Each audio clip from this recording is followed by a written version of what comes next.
और अब देश की बात में सबसे पहले छत्तीसगढ़ की खबरों की बात करेंगे। बलरामपुर से अहम खबर सामने आ रही है। अनिल सिंह मेजर का बड़ा ऐलान सामने आया है। सक्रिय राजनीति से संन्यास लेने का ऐलान सामने आया है।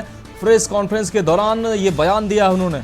कई महत्वपूर्ण पदों पर रहे हैं और कई महत्वपूर्ण पदों पर अहम भूमिका भी निभाई है। बचा हुआ समय समाज सेवा में लगाने की कही है बात। इस वक्त की अहम खबर बलरामपुर से आपको दिखा रहे हैं। छत्तीसगढ़ के बलरामपुर से अहम खबर, गरीब किसानों के हित में काम करने का फैसला लिया है। तो प्रेस कॉन्फ्रेंस के दौरान ये बातें कही हैं।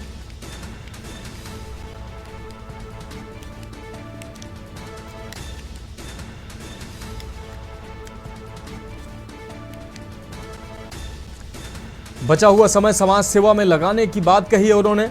गरीब किसानों के हित में काम करने का फैसला लिया है। तो बलरामपुर से अहम खबर आपको दिखा रहे हैं। अनिल सिंह मेजर का बड़ा बयान सामने आया है। सक्रिय राजनीति से संन्यास लेने का ऐलान किया उन्होंने। मगर मैं आज आपके माध्यम से ये घोषणा कर रहा हूं कि मैं आज के दिन से अभी से सक्रिय राजनीति से संन्यास ले रहा हूं और मैं अपना समय जो है, क्योंकि 48 साल तक मैंने सक्रियता से काम किया है तो घर बैठ नहीं सकता, तो मैं सामाजिक कार्य में अब अपना समय दूंगा और गरीब किसानों के हित के लिए काम करूंगा। गरीब किसानों के हित में काम करने की बात कही है। तो सक्रिय राजनीति से बड़ा ऐलान करते हुए संन्यास लिया है। सक्रिय राजनीति से संन्यास लेने का ऐलान किया। इस वक्त की अहम खबर बलरामपुर से आपको दिखा रहे हैं। प्रेस कॉन्फ्रेंस के दौरान मेजर का यह बयान सामने आया है। रुक करेंगे अगली खबर का। नारायणपुर से अगली खबर है। भाजपा कार्यकर्ता रतन दुबे की हत्या का मामला सामने आया है। नक्सलियों ने भाजपा नेता की हत्या की है। भाजपा के जिला उपाध्यक्ष थे रतन दुबे। आपको बता दें कोसलनार में नक्सलियों ने हत्या की है। चुनाव प्रचार के लिए निकले थे रतन दुबे। आपको बता दें रतन दुबे पहले से ही नक्सलियों के निशाने पर थे। परिवहन संघ के अध्यक्ष भी रहे हैं रतन दुबे और बीजेपी के अच्छे प्रवक्ताओं में रतन दुबे को गिना जाता था। तो कोसलनार में नक्सलियों ने बीजेपी नेता की हत्या की है। चुनाव प्रचार के लिए निकले थे रतन दुबे। मौजूदा समय में जिला अध्यक्ष थे। नक्सलियों के निशाने पर पहले से ही थे रतन दुबे। इस वक्त की अहम खबर आपको दिखा रहे हैं। परिवहन संघ के अध्यक्ष भी रहे हैं रतन दुबे। तो मौजूदा बीजेपी के अच्छे प्रवक्ता माने जाते थे रतन दुबे। अभी कुछ समय पहले ही भाजपा कार्यकर्ता रतन दुबे की हत्या की बात सामने आई है। नारायणपुर से यह अहम खबर आपको दिखा रहे हैं। नक्सलियों ने भाजपा नेता की हत्या की है। भाजपा के जिला उपाध्यक्ष थे रतन दुबे। इस वक्त ये अहम खबर आपको नारायणपुर से दिखा रहे हैं। कोसलनार में नक्सलियों ने भाजपा नेता की हत्या की है। अब रुक करेंगे अगली अहम खबर की। खबर जैजपुर से है, जहां शक्ति जिले के जैजेपुर विधानसभा से बसपा ने अपना प्रत्याशी के रूप में केशव प्रसाद चंद्रा को मैदान में उतारा है। तो भाजपा के कृष्णकांत चंद्रा, कांग्रेस के बालेश्वर साहू और जनता कांग्रेस से टेक चंद्र चंद्रा को टक्कर देंगे। छत्तीसगढ़ के हाई प्रोफाइल सीट कहे जाने वाले शक्ति जिले के जैजेपुर विधानसभा से बसपा ने दो पंचवर्षों से विजयी विधायक केशव प्रसाद चंद्रा को अपना चेहरा बनाया है। केशव प्रसाद चंद्रा को उनके विधानसभा में अपार समर्थन देखने को मिल रहा है। केशव प्रसाद चंद्रा ने 10 वर्षों से सेवा देते आ रहे हैं। इस बार पार्टी ने फिर से विश्वास जताया है। हमारे संवाददाता अवधेश टंडन ने खास बातचीत की है केशव प्रसाद चंद्रा से। दिखाते हैं आपको। आज हम खड़े हैं जैजेपुर विधानसभा में केशव प्रसाद चंद्रा के बीच में। बताइए आपकी क्या रणनीति रहेगी और क्या सवाल लेके जाएंगे जनता के बीच में? हमारी रणनीति है बहुजन विचारधारा, जो माननीय कांशीराम साहब ने हमको दिया है। बहुजन समाज की सत्ता इस देश में आना चाहिए, इसके लिए प्रयास कर रहे हैं। 85% जो आबादी है उनको हक अधिकार मिले। क्षेत्र के विकास, लोगों के सुख दुख में जो हम सहभागिता निभाते हैं, सदैव उनके बीच पे रह कर के जो काम कर रहे हैं, इन विषयों को लेकर के इस बार चौथी बार जो चुनाव में मैं खड़ा हुआ हूँ उसमें आम जनता के बीच, कार्यकर्ता के बीच जा रहा हूँ। बहुजन समाज पार्टी ने आपको तीसरे बार बड़े विश्वास के साथ मैदान पे उतारा है, तो कैसे विश्वास पे खरा उतरेंगे ये भी बता दीजिए। ये तो कार्यकर्ता लोग बता रहे हैं। इतने उत्साह कार्यकर्ता में है, मतदाता में है, तो निश्चित रूप से पार्टी ने अगर हमारे ऊपर विश्वास किया है, बहन जी ने हमको आशीर्वाद दिया है, तो इस बार और प्रचंड बहुमत से जीत करके उनके आशीर्वाद को जो है सफल बना। बढ़ेंगे अगली खबर की ओर। खबर कोरिया से है, जहां कांग्रेस से प्रत्याशी व पूर्व विधायक अंबिका सिंहदेव को भी आचार संहिता उल्लंघन करने में प्रशासन ने नोटिस थमा दिया है। आपको बता दें 2 नवंबर को बैकुंठपुर पटना के हाई स्कूल करजी में कांग्रेस द्वारा आयोजित चुनावी सभा में स्कूली बच्चों को यूनिफॉर्म में शामिल करना कांग्रेस को महंगा पड़ गया।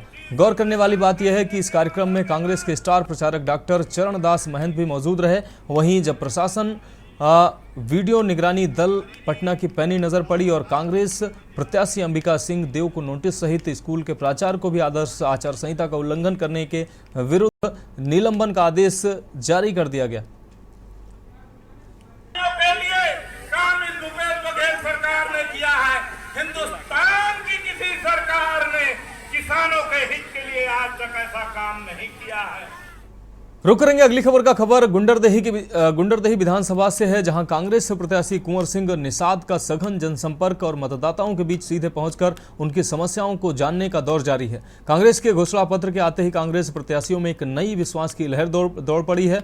साथ ही मतदाताओं के बीच भी कर्ज माफी को लेकर चर्चाएं गर्म हैं, जिसका लाभ कांग्रेस के प्रत्याशियों को मिलता दिख रहा है। कुंवर सिंह के द्वारा कांग्रेस के घोषणा पत्र को लेकर जनसंपर्क जोरों पर है। साथ ही साथ भूपेश पर भरोसे की बात को प्रचार कर वोट की अपील की जा रही है।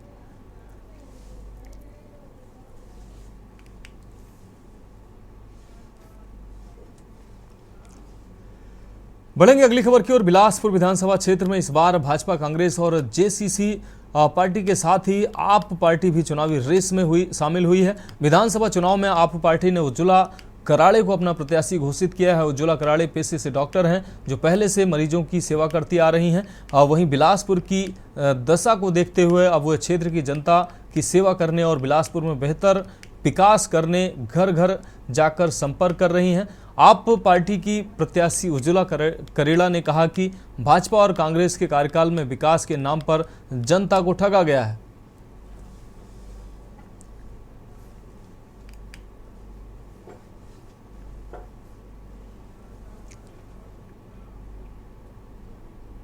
रुक करेंगे अगली खबर का। खबर बलौदाबाजार से है, जहां पाठ्य पुस्तक निगम आयोग के अध्यक्ष और बलौदाबाजार विधानसभा के कांग्रेस प्रत्याशी शैलेश नितिन त्रिवेदी ने प्रेस वार्ता कर भाजपा द्वारा पूर्व में पाठ्य पुस्तक निगम आयोग में एक ही आईपी एड्रेस से कागज खरीदी के आरोपों का खंडन किया।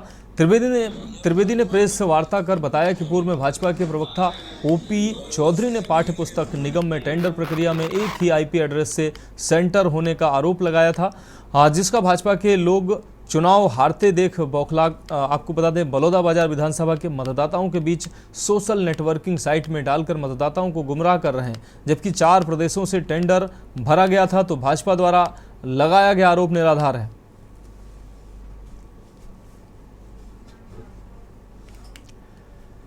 अगली खबर बलरामपुर से है, जहां भाजपा कार्यालय में अंतर्कलह देखने को मिली है। आपको बता दें, भाजपा प्रदेश कार्यकारिणी सदस्य व पूर्व कैबिनेट मंत्री बृजमोहन अग्रवाल के करीबी माने जाने वाले अनिल सिंह मेजर ने सक्रिय राजनीति से संन्यास लेने की घोषणा कर सियासी गलियारे में हलचल तेज कर दी है। दरअसल अनिल सिंह मेजर भी अंबिकापुर विधानसभा क्षेत्र से टिकट की दौड़ में शामिल थे और अनिल सिंह मेजर भाजपा के द्वारा घोषणा पत्र संबंध में आयोजित प्रेस वार्ता में मुख्य वक्ता के रूप में शामिल होने पहुंचे थे और ठीक प्रेस वार्ता के बाद उन्होंने सक्रिय राजनीति से संन्यास लेने का ऐलान कर दिया, जिसके बाद मौके पर मौजूद भाजपा के अन्य नेता हक्के बक्के रह गए। इधर भाजपा जिला अध्यक्ष ओम प्रकाश जायसवाल ने कहा कि अनिल सिंह मेजर वरिष्ठ नेता हैं और उनसे नाराजगी का कारण जानने की कोशिश करेंगे। अपने पास से पैसा लगा के काम कर, मगर मैं आज आपके माध्यम से ये घोषणा कर रहा हूँ कि मैं आज के दिन से अभी से सक्रिय राजनीति से संन्यास ले रहा हूँ और मैं अपना समय जो है क्योंकि 48 साल तक मैंने सक्रियता से काम किया है, तो घर बैठ नहीं सकता। तो मैं सामाजिक कार्य में अब अपना समय दूंगा और गरीब किसानों के हित के लिए काम करूंगा। आपने गलत सुना कि उन्होंने राजनीतिक जीवन, सक्रिय राजनीति से उन्होंने बोला है कि हम संन्यास ले रहे हैं। बाकी भारतीय जनता पार्टी का सिपाही हैं, उन्होंने कहा भारतीय जनता पार्टी के कार्यक्रम में भाग भी लेंगे। भारतीय जनता पार्टी के कार्यकर्ता के रूप में अपना पूरा काम करेंगे। प्रधानमंत्री मोदी जी के चुनाव, लोकसभा चुनाव में भी वो काम करेंगे, ऐसा उन्होंने कहा। देखिए, मेजर साहब बहुत ही वरिष्ठ नेता हैं, उनसे हम सभी लोग आग्रह करेंगे और भारतीय जनता पार्टी के प्रदेश नेतृत्व भी आग्रह करेगा और उनसे पुनर्विचार करने के लिए उनसे सभी पहले तो सक्रिय रहेंगे, ऐसा सभी पार्टी के वरिष्ठ लोग उनसे आग्रह करेंगे। तो उनसे बात करने पर चर्चा करने पर पता चलेगा कि क्या करा। अगली खबर दंतेवाड़ा से है, जहां केंद्रीय गृह मंत्री अमित शाह ने प्रदेश भाजपा मुख्यालय में छत्तीसगढ़ विधानसभा चुनाव के लिए मोदी गारंटी 2023 लॉन्च किया है। भाजपा का संकल्प पत्र पर प्रेस वार्ता को संबोधित करते हुए भाजपा के पूर्व विधायक डॉक्टर सुभाऊ कश्यप ने कहा कि भाजपा जो कहती है वह करती है। हमने इस संकल्प पत्र में जो घोषणाएं की हैं वह पूरी ईमानदारी के साथ लागू की जाएंगी, समय सीमा में लागू की जाएंगी और पूरी तरह से लागू की जाएंगी। सुभाऊ कश्यप ने कांग्रेस को झूठा घोषणा पत्र जारी करने वाली सरकार बताते हुए कहा कि कांग्रेस गंगा जल की झूठी कस्में खाने वाले लोग हैं ये। सुभाऊ कश्यप ने महादेव ऐप के 508 करोड़ घोटाले की भी बात उठाते हुए कहा कि मुख्यमंत्री द्वारा ऐसा कृत्य छत्तीसगढ़ के लिए शर्मसार करने वाली बात है। वहीं भाजपा अपने संकल्प पत्र को पहले की तरह इस बार भी हर हाल में पूरा करेगी। करोड़ का जो आरोप लगाया, तो इसको इसलिए जो युवा जो हमारा जो परेशान था, जो उसको मिलने वाला जो लाभ है वंचित हो रहा था, उसको ध्यान में रख के सब कार्यक्रम बना है। आपने देखा कि हमारा जो आदिवासी वर्ग का जो आरक्षण है, हमारा जो महिलाओं का मान सम्मान बना रहे, नारी सशक्तिकरण की हम लोग बात करते हैं। आपने देखा अभी 33% आरक्षण मोदी सरकार ने भी उसको पूरा किया है, महिला आरक्षण।